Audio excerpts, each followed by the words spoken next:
Aujourd'hui, je vous raconte la fois où j'ai rencontré un de mes idoles, un magicien du Québec dont la majorité d'entre vous ont jamais entendu parler. Et ensuite, je vous présente un tour de magie inédit que je n'ai jamais présenté devant personne jusqu'à ce jour. Tout ça dans un instant. Laissez-moi vous raconter.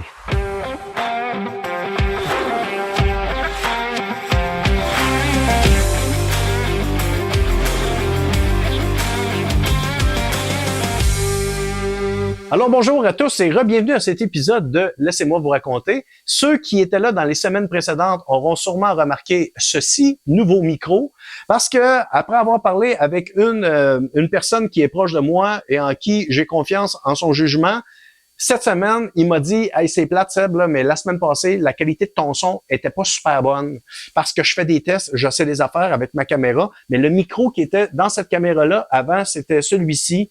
Puis ce micro-là, c'est pas de la super de bonne qualité. Ça capte tous les sons ambiants. Puis en essayant de l'ajuster, malheureusement, j'ai pas eu une bonne qualité de son parce que moi, mes oreilles, j'ai les oreilles d'une personne de 70-75 ans sans avoir d'appareil dedans. Parce que j'ai trop joué de drum sans mettre de bouchon dans ma vie. Je paye pour aujourd'hui. Disons que mes oreilles, c'est pas ma force. Fait que même si je passe 2 jours à faire du montage, à écouter le son, pour essayer de l'ajuster, là, je suis vraiment pas bien placé pour faire ça. Et je ne savais pas que mon son était pas bon la semaine passée parce que personne ne me l'a dit. Donc, une chance que cette personne-là, merci, me l'a dit parce que sinon, je serais pas au courant puis j'aurais fait la même affaire semaine après semaine à pas comprendre comment ça se fait que le monde ne partage pas mes vidéos, comment ça se fait que j'ai moins de commentaires cette semaine, moins de vues, parce que ton son, il est pas bon, man. Fait que là, je me suis acheté un bon micro sans fil et l'avantage, c'est que c'est sans fil. Alors, on peut se promener et la qualité du son reste la même. Plus tard, on va venir ici, je vais vous présenter un tour de magie avec ce jeu de cartes-là, mais pour l'instant, je vais vous expliquer l'histoire avec cette idole que j'ai rencontrée jadis. Jadis, c'est un moment de ma vie où j'ai environ 21-22 ans. J'habite à Sherbrooke à l'époque. Moi, je viens de Lac-Mégantic et je suis allé au cégep de Sherbrooke. Donc, après le 3 ans de cégep, je suis resté là-bas pendant 6-7 ans à faire un paquet de jobs, à essayer de me trouver en tant qu'être humain. Et il y a eu une période de temps où je vendais des matelas dans la compagnie de Sherbrooke qui est reconnue en Estrie, qui s'appelle Matelas-Hood. J'ai travaillé là pendant 1 an de temps. Et pendant que je travaille là-bas, j'écoute la radio et à un moment donné, j'entends la semaine prochaine, c'est l'ouverture de notre nouveau bar, le Scratch de Sherbrooke. Et pour la journée d'ouverture, il y aura un paquet de surprises, des bouchées sur place et nous aurons aussi la visite du grand magicien Carl Cloutier. Tout de suite, moi, dans ma tête, ça fait pling! Parce que Carl Cloutier, c'est un de mes 2 idoles. À cette époque-là, c'est David Copperfield et Carl Cloutier. Qui est donc ce fameux Carl Cloutier? Carl Cloutier, c'est un magicien qui habite à Saint-Eustache et qui a développé une manière de performer sa magie qui est le plus proche de ce qu'on pourrait appeler de la magie. C'est pas des tours de magie avec des jeux de cartes où faut que tu demandes au monde de faire 10 000 affaires avant qu'il arrive un punch de magie. C'est de la magie pure qu'on appelle. Un jeu de cartes, pouf, qui disparaît, qui change de place à la vitesse de la lumière. Tu essaies de voir, tu vois rien et c'est visuellement magique. Ce qui est arrivé avec Carl, c'est que quand il a réussi à développer son style de performer de la magie comme ça, il a décidé de participer à des concours. Et dans le monde de la magie, il y a des gros concours dans le monde.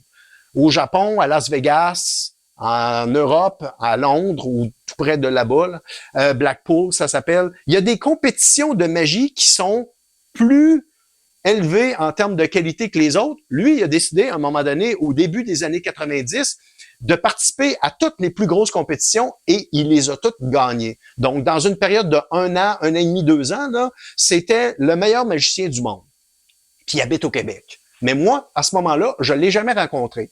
Comment j'ai découvert Carl Cloutier? C'est qu'il y a eu une invention des magnétoscopes, les VHS, là, les machines VHS.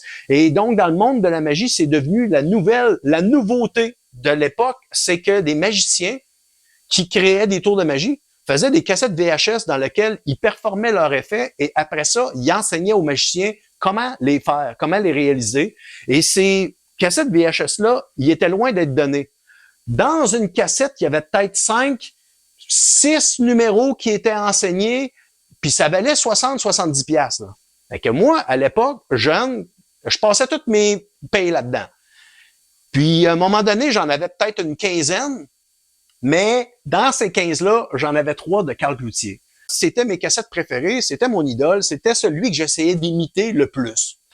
Bon, mais quand j'ai entendu parler qu'il était au scratch de Sherbrooke, là, c'est sûr que j'allais être là. Puis non seulement j'allais être là, mais j'étais là une demi-heure avant à attendre dans le parking que la porte rouvre. Fait que là, quand je suis arrivé là-bas, moi, je le cherche, là. Puis je le vois pas nulle part. Fait que là, à un moment donné, je demande à quelqu'un qui travaille là-bas, « Hey, il est où le magicien? » Pas au courant qu'il y a un magicien. Je sais pas c'est qui, Carl, là. Fait que là, demande une deuxième puis une troisième personne, jusqu'à temps que quelqu'un qui dit, donne-moi 2 minutes, m'aller dans la cuisine, m'aller chercher le gérant. Puis là, le gérant revient, puis lui, il m'explique, ah ouais, non, c'est ça. Carl, il est pas là pour le grand public. Il est au 2e étage, dans le salon VIP pour nos invités spéciaux, qui ont probablement payé une grosse brique là, pour être là, pour avoir du champagne gratuit puis des sandwichs pas de croûte. Là. Fait que là, moi, je suis pas supposé de monter en haut, parce que je suis pas VIP, là. Et là, l'affaire qui arrive, c'est que j'ai comme un petit peu joué du violon. J'ai expliqué à la personne à quel point c'était important pour moi. Fait que de fil en aiguille, j'ai réussi à faire mon chemin jusqu'à temps que quelqu'un me prenne par la main et m'amène au 2e étage. Quand je suis arrivé en haut, là j'ai vécu quelque chose de mémorable que j'oublierai jamais de ma vie. C'est que, même s'il me connaît pas et qu'il m'a jamais vu de toute sa vie, dès que je suis arrivé et que j'ai dit « Salut », moi, je tripe sa magie, je veux devenir magicien comme toi, fait que c'est pour ça que j'ai réussi à venir te voir. Là. Instantanément, là, il a fait preuve d'une gentillesse et d'une générosité sans borne. Il m'a pris sous son aile. Il a commencé à me parler, pareil comme s'il me connaissait depuis tout le temps. Première affaire. Là. Deuxième affaire, pareil comme si j'étais son neveu ou que j'étais le fils de son meilleur ami. Il a joué le rôle presque d'un oncle. Il m'a amené à côté, loin de tout le monde. Puis là, il a commencé à me montrer des affaires. Ah, regarde ça, c'est la manière que je place mes affaires dans mes poches. Puis là, voici ma valise. Voici tout mon matériel. Regarde comment que je planifiais. Là, je vais aller à la première table qui est là. Tu vois, là, son set. Là. Place-toi environ là. Tu vas super bien voir. Puis, regarde comment je vais faire mon numéro. Je vais être là pour environ 10 minutes. Après ça, on revient me voir ici. Puis, on va en parler. On va décanter tout ça ensemble. Fait que là, ouais, il me montrait tout. Et je le voyais performer, je le voyais flabbergaster tout le monde.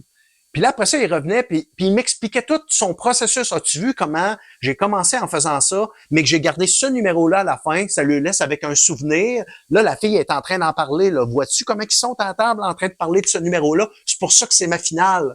Mais il m'expliquait tous les petits secrets du métier. Qu'en temps normal, t'apprends pas dans la vie, t'apprends ça sur le tas.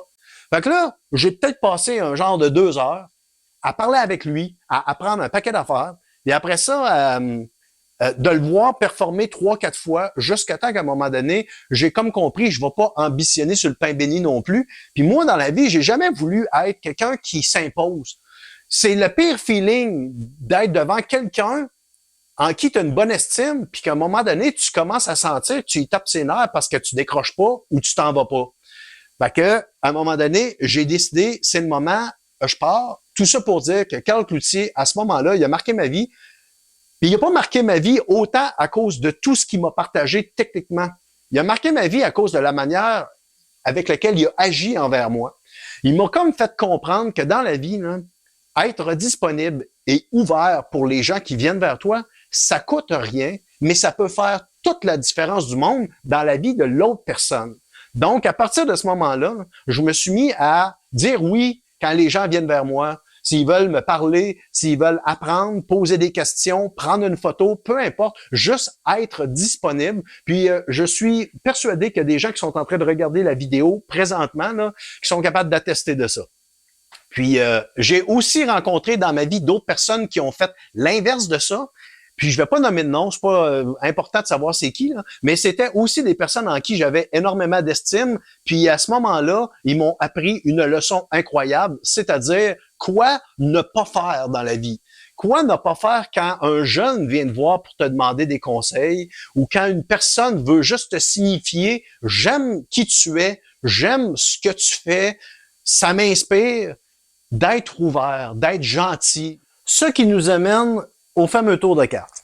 Tantôt, je vous disais que le monde de la magie a évolué énormément dans les 40, 50 dernières années. Ça l'a changé énormément. À l'époque, là, pour apprendre à faire de la magie, la seule manière, c'est que tu pouvais soit tomber sur un bon livre, soit tu rencontrais un magicien qui acceptait de te révéler des secrets, ce qui était pas mal plus rare qu'on peut penser, ou peut-être de tomber sur un regroupement de magiciens, un cercle secret fermé avec des magiciens qui se partagent leurs secrets entre eux autres.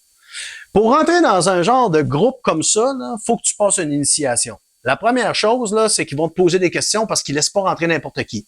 Ils vont te poser des questions du genre, est-ce que tu peux nous dire qui est le professeur? Si tu es un peu dans le monde de la magie et que tu as fait des recherches, tu sais que le professeur, c'est Dai Vernon. C'est un magicien américain qui a révolutionné la magie avec des jeux de cartes et tout le monde l'appelle le professeur. Ils vont te poser des questions sur des techniques. Est-ce que tu sais c'est quoi un second deal? Si tu sais pas c'est quoi un second deal, t'es peut-être un imposteur, t'es peut-être pas à bonne place. Par exemple, mais assurément, au-delà des questions, c'est sûr qu'ils vont te demander de performer au moins un numéro. Alors moi, je m'étais préparé. J'étais jeune, là, j'avais à peu près 13 ans, 14 ans. J'avais créé ce numéro-là dans l'objectif de leur performer. Je le faisais avec un jeu de cartes géant parce que mes mains étaient plus petites puis c'était plus facile à manipuler. L'objectif, c'est de retrouver 4 cartes identiques dans le jeu de cartes. Comme par exemple les 4 races. Mais moi, mes cartes préférées ont un lien avec mon nom de famille. C'est le nom Louis XVI, le nom du roi. Donc j'avais décidé que moi, j'allais retrouver les rois dans mon jeu de cartes. Puis là, rendu là, je m'attendais à ce que eux autres, vu que c'est des magiciens, qui sachent un peu comment j'ai fait. Parce que il n'y a pas 10 000 manières de retrouver des cartes dans un jeu de cartes. Puis là, de la manière que je l'ai faite, si vous avez été un peu attentif, vous avez probablement vu que je regardais en direction du jeu pendant que je les trouvais. Parce que mes cartes sont marquées. Ce jeu de cartes-là vient de la boîte qui est là, mais pas les rois. Les rois viennent d'un autre jeu. Donc, les rois ont le dos bleu alors que les autres cartes sont rouges. Mais là, moi, je m'attendais à ce que les juges, les anciens, ils aient compris mon numéro. Fait que là, je m'étais préparé quelque chose. Dans le monde de la magie, on appelle ça un kicker. Le kicker, c'est comme la double finale que tu vois pas venir à première vue. Fait que là, je m'étais dit, je vais replacer les cartes dans le jeu. L'important, là, où est-ce qu'ils sont, c'est pas super important. C'est juste qu'il faut pas qu'ils soient tous en même place. Fait que tu places tes cartes à 4 endroits différents. Puis là, tu vas les retrouver dans le jeu sans regarder. Fait que là, tu n'as pas ton indice par rapport à la couleur des cartes. Ça, quand tu le fais sans regarder ce que ça donne ça. Fait que là, vu que je pouvais pas voir, au lieu de couper les rois sur la face des cartes, je l'ai coupé sur le dos.